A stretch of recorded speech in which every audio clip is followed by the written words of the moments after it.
What's up, Instagram? This is Dustin Jones, and I'm going to be doing a special series. It's going to be also published on the MMOA podcast. So we're going to be talking about the DNA of MMOA, DNA of modern management of the older adult. I did a PTL on Ice episode last week that I will reference in the comments that speaks to kind of the vision of MMOA and what we're all about.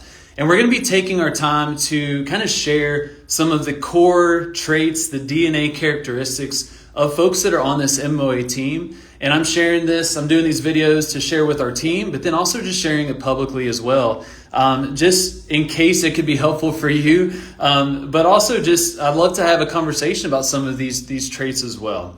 So if you are on the MMOA squad, there are three main character traits that we really value, that we want to instill amongst our team and in order to maximize the effectiveness of our curriculum, the three courses that we have within Modern Management of the Older Adult: Essential Foundations, Advanced Concepts, and Live. So these three characteristics are that we are leaders, we are teachers, and we are performers. And I'm going to take some time to break down each one. Today we're just going to talk about what it means to be leaders within the Modern Management of the Older Adult division. I'll do another video on teacher and then performer as well. Now, these traits are also kind of the guiding posts for our faculty to just maximize our effectiveness in teaching and spreading information, just creating amazing experiences for everyone that comes to our courses. So what does it mean to be a leader within MMOA? Now, we have kind of teased out a few kind of key characteristic points under the leadership bucket. Obviously, being a leader is such a big topic that comes with a lot of responsibilities, a lot of roles as well within that kind of bucket. But we're going to focus on four main things that we really hit on within Modern Management of the Older Adult. For us to be leaders within MMOA, what we really value first is that every single person within Modern Management of the Older Adult is representing ICE and MMOA in a professional manner, in an accurate manner, right? That we are on brand with our parent organization, the Institute of Clinical Excellence.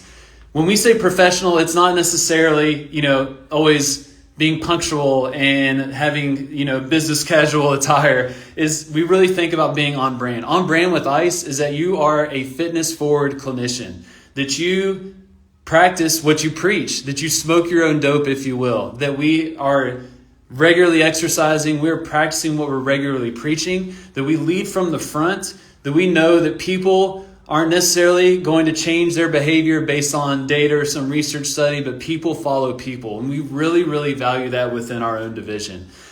So we have fitness forward professionals that lead from the front, that are kind of bringing folks along and saying, hey, here's the way, follow me. They do that in every way that they present themselves online, in the courses, during the breaks, after the course on Saturday, after the workout, whenever we go out to a spot, that we are representing that consistently in every aspect of our life. That's the first thing. I view that as very low-hanging fruit. If you didn't represent that, you wouldn't even be on the team in the first place. The second one is really important, and it really influences the experience of our courses tremendously. And that is, a leader within MMOA is going to empower and support their team. They're going to empower and support their team. What does this look like in the continuing education space? A great example of this is, let's say you're at a live continuing education course, and let's say we have a teammate that has the floor, and they are taking folks through a particular section, talking about a particular topic, and the other teammate, if you're watching, let's say you may disagree with the point or maybe have something to add, and you really want to add to that conversation, you end up kind of chiming in, almost interrupting the person that has the floor. This is an easy occurrence to happen, but what you've done is kind of taken the attention away from the person running point, if you will, or running the floor, and put it on yourself. We want to empower that person. We want to support that person. We don't want to draw attention away from them and their goal of leading people through a section. We want to do whatever we can to support that individual. So we are empowering and supporting our teammates. And in that particular example, we may be quiet. We may wait until there is an opportunity to add that nugget of information. We do everything we can to not pull that attention energy away from the person that is running point. It could also be making sure that that person is well taken care of. Hey, do you need a snack? Do you need a drink? What can I do to help set up a lab, for example? So you're thinking 3 steps ahead of supporting that particular individual. And last but not least, we are really valuing the respect and the perspective that our students have on that particular teammate.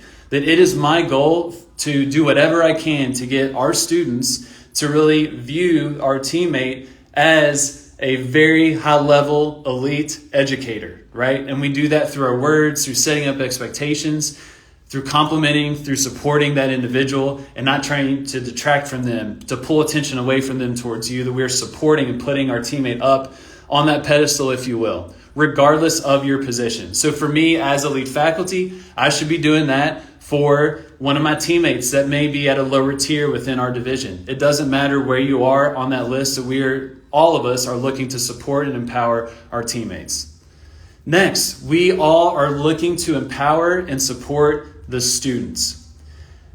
Teammates come first, right? If our team's working well and we're supporting each other, that automatically increases our odds of having a great experience for our students. But we are still very intentional about how we empower and support our students. We do this through having that personal connection, remembering people's names, getting to know them a little bit better, especially through the course of our online courses or the course of a weekend. That these valuable touch points make people feel seen, feel heard, and it can maximize the experience and ultimately maximize the learning. We are very concerned that folks have fun in our courses. There's lots of ways that we do that, but we are constantly thinking and looking out for the students. Are they engaged? How can I make them have a great experience? How can I make this more fun? MMOA faculty are constantly thinking about this from the lens of the student. So we empower our teammates, we support our teammates, we do the same for our students as well. And then last but not least, in terms of character traits of leaders within MMOA, is that we have a strong poker face. We have a strong poker face. If you've ever done, some type of presentation, if you've done a workshop, if you're a clinician, you've probably experienced this where things just don't go as planned, right? You may have a technical difficulty. You may have a surprise that pops up. You may have someone maybe in the audience that may be a little bit disruptive to the tone of the workshop or presentation that you're trying to give. And it is the leader's job to kind of set the tone and maintain a calm, cool, collected persona, if you will, in the face of adversity. The reason being is that really sets the tone for the experience of the students, but also your other teammates. That if me as a leader, if I have some type of technical difficulty, for example, and I end up freaking out, my eyes get real big, I go into fight or flight mode, that kind of levels up the stress for my teammates that are with me, also the students as well. So we really value that poker face. This is really helpful as well in difficult interactions with folks that may have disagreements with you, that may ask really pointed questions, that can you listen objectively, kind of put your feelings aside, maintain that neutral poker face, if you will, and address that person's concerns and questions without letting a bunch of emotions get in the mix. Can you do that, right? If you're a good leader, you're able to maintain that poker face to set the tone for the experience of the students, but then also your teammates. So that's what it is like to be a leader within this division. I've obviously missed a lot of stuff. There's a whole bunch of other things that we can really speak to in terms of what it means to be a leader. But when we think about our courses at MMOA and what they demand of us and what it means to be a leader, these are things that we really highly value, and we look at each of our teammates to really embody. To repeat, once again, that is representing ICE and MMOA in a professional manner, mainly an on-brand manner, right? Are you empowering, supporting your teammates? Are you empowering and supporting your students? Are you able to maintain that poker face in the face of adversity? If you're able to do all of those things, you are demonstrating great leadership within this division. All right, so that is leader. Next up, what we're going to be doing is talking about being a teacher. What does it mean to be a teacher within the context of MMOA? All right, appreciate y'all. Let me know your thoughts. Drop in the comments. I'll talk to y'all soon.